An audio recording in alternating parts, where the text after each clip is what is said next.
আসসালামু আলাইকুম। আমার চ্যানেলে আপনাদের সকলকে স্বাগত। আবারও গোপালগঞ্জ যাওয়ার ঘোষণা দিলেন নাহিদ ইসলাম। এই পোস্টটা বৈষম্য বিরোধী ছাত্র আন্দোলন এবং জেনজেট এইরকম অনেক পেজ থেকে সরানো হচ্ছে। আমার কথা হচ্ছে, এইবার তো গোপালগঞ্জ গিয়ে আর্মির এপিসির ভিতর ঢুকে কোন রকমে বেঁচে ফিরেছে ঢাকার মধ্যে এনসিপির আহ্বায়ক নাহিদ ইসলাম সার্ভিস মলম হাসনাতেরা। কিন্তু পরবর্তীতে গোপালগঞ্জ গেলে আর্মির এপিসির ভিতর করে যেতে হবে, আবার আর্মির এপিসির ভিতর করে চলে আসতে হবে, রাস্তায় নামার দরকার নেই। এগুলো উস্কানিমূলক বক্তব্য ছাড়া আর কিছুই না। এই পরিস্থিতি করে গোপালগঞ্জে সংঘর্ষ বাদিয়ে উস্কানিমূলক কথা বলে দেশটাকে ধ্বংসের পায়তারা তো করেছেনই, গোপালগঞ্জকে এখন ধ্বংস করতেছে আওয়ামী লীগের দুর্গ বলে।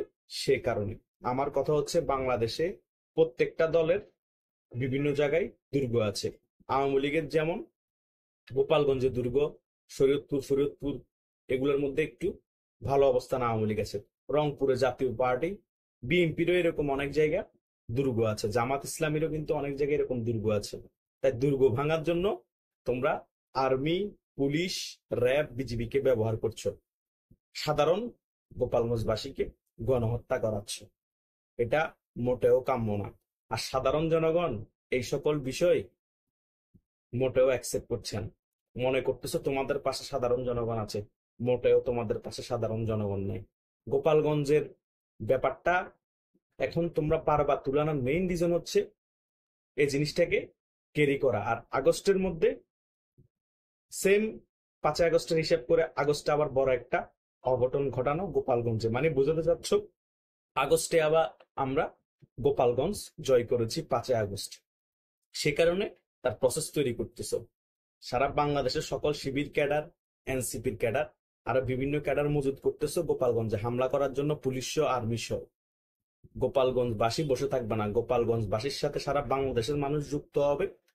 তোমরা যদি সশস্ত্র হামলা করার জন্য প্রস্তুত হও, শরীয়তপুর সকল জায়গার মানুষ ওদের সাথে যুক্ত হবে। কারণ সাধারণ মানুষকে তোমরা সশস্ত্র হামলা করে আর্মি, র্যাব, বিজেপি দিয়ে হত্যা করবে, আর সাধারণ মানুষকে বসে থাকবে?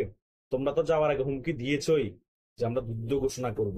তোমরা আরো আগেও বলেছ যে আমরা সশস্ত্র যুদ্ধের প্রস্তুতি নিতেছিলাম। তার মানে তোমাদের কাছে এখন হিউজ পরিমাণে আর্মস আছে। তোমরা পাকিস্তান থেকে বাংলাদেশে আর্মস আমদানি করেছো, মজুত করেছো এই দিনগুলোর জন্য। এখন শুধু গোপালগঞ্জের সাথে তোমরা ফাইট করার জন্য এই প্রস্তুতি নিচ্ছ, গোপালগঞ্জ ধ্বংস করার জন্য, আওয়ামী লীগের দুর্গ ধ্বংস করার জন্য। দেওয়ালে পিঠ থেকে গেলে সারা বাংলাদেশের মানুষ রাস্তা নেমে পড়বে। এই জন্যই তো বলেছে ইন্ডিয়া যে ডিসেম্বরের কাছাকাছি সময়ে বাংলাদেশে গৃহযুদ্ধের পরিস্থিতি তৈরি হতে পারে, তাদের কাছে গোয়েন্দা সংবাদ আছে।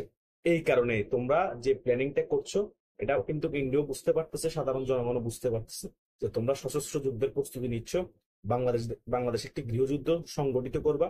সেই গৃহযুদ্ধের মুক্তিযুদ্ধ সকল সপক্ষের শক্তিদেরকে তোমরা মেরে ফেলবা, বাংলাদেশকে আবার পাকিস্তানে রূপান্তরিত করবা। আমি ফলাওভাবে একদম দায়িত্ব নিয়ে বলতে পারি, এনসিপি সম্পূর্ণরূপে জামায়াত ইসলামীর নিয়ন্ত্রিত সংগঠন। এখানে সকলেই ওতপ্রোতভাবে জামাতের সাথে ভিতর্গতভাবে বহির্গতভাবে জড়িত আছে। ডক্টর ইউনূসের বয়স হয়ে গিয়েছে, উনি সেন্টার দিয়ে একটা দল গঠন করে দেওয়ার দিয়েছে, কিন্তু এরা সম্পূর্ণরূপে সকলে জামাতের সক্রিয় শিবিরের কর্মী। জামাতের একটা ব্যাড ইমেজ আছে, শিবিরের একটা ব্যাড ইমেজ আছে, জনগণ, সাধারণ জন তাদের সাথে সম্পৃক্ত হয় না তাদের কর্মী ছাড়া, কারণ তারা রক্তটা শিবির আর বিভিন্ন ধরনের ব্যাড ইমেজ। ওই ইমেজটাকে কাটানোর জন্য এই বিপ্লবী চেতনা তৈরি করে এদেরকে সামনে দিয়ে একটা রাজনৈতিক দল গঠন করেছে, আওয়ামী লীগের সাথে কাউন্টার করার জন্য, সাধারণ জনগণ যাতে এদেরকে সমর্থন করে আর জামাত যাতে কালার না হয়, তাদের সমর্থনটা মোটামুটি থাকে, ভোট ব্যাংকটা থাকে। এনসিপি দেরকে দিয়ে বাংলাদেশে যত অপকর্ম আছে, যত ধরনের ফাইট আছে আওয়ামী লীগের সাথে, সকল কিছু তারা এখন করছে। মানে এনসিপির কাঁধের উপর বন্দুক রেখে জামাত খেলছে, কারণ এনসিপি যা, জামাতও তাই। এরা হচ্ছে জামাত, একই কথা ধরে নিতে পারেন। এনসিপি মানে হচ্ছে জামাত, বি টিম এ টিম বুঝি না, জাস্ট সংগঠনটা আলাদা করে তারা রাখছে। মানে এটা হচ্ছে যে যুব সংগঠন জামাতে ধরে রাখেন। কথা বুঝতে পারছেন? এরা এভাবে করে এখন খেলাটা খেলছে। আর বিএনপি কে পায়ের মধ্যে শিকল পরাই দিয়েছে, বিএনপি ভয়ে ভয়ে এখন কথা বলছে। বিএনপি কে আপনারা রাজনৈতিক চাপটারের বাইরে রাখতে পারেন। এখন খেলা বাংলাদেশে চলে মুক্তিযুদ্ধের সপক্ষে শক্তি আর বিপক্ষে শক্তি। মুক্তিযুদ্ধের সপক্ষ শক্তি হয়েও বিএনপি থেকেও নাই, বাংলাদেশ থেকে এখন বিএনপি রাজনীতি থেকেও নাই।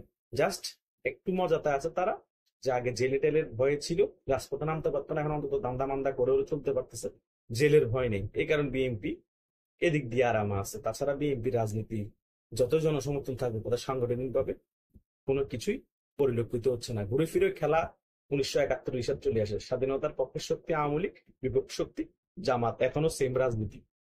বিএনপি এক গণ্ডিতে এখনো ঘুরপাক খাচ্ছে, কিছু করার নাই। জনসমর্থন থাকার পরও সাংগঠনিকভাবে তারা ওইরকম শক্ত হতে পারে নাই। তাই আগস্টের মধ্যে তারা বিশাল একটা বিস্ফোরণ ঘটাবে বাংলাদেশে। আর সে কারণে মোটিভ তৈরি করছে নাহিদ ইসলাম, আবারও ঘোষণা করলেন গোপালগঞ্জ যাওয়ার। এটা দেওয়ার মানিটা কি আপনারা বুঝে নিন। যারা বুঝেছেন তারা লাইক দিয়ে কমেন্ট করে জানাবেন কি বুঝেছেন আপনারা। ধন্যবাদ সকলকে।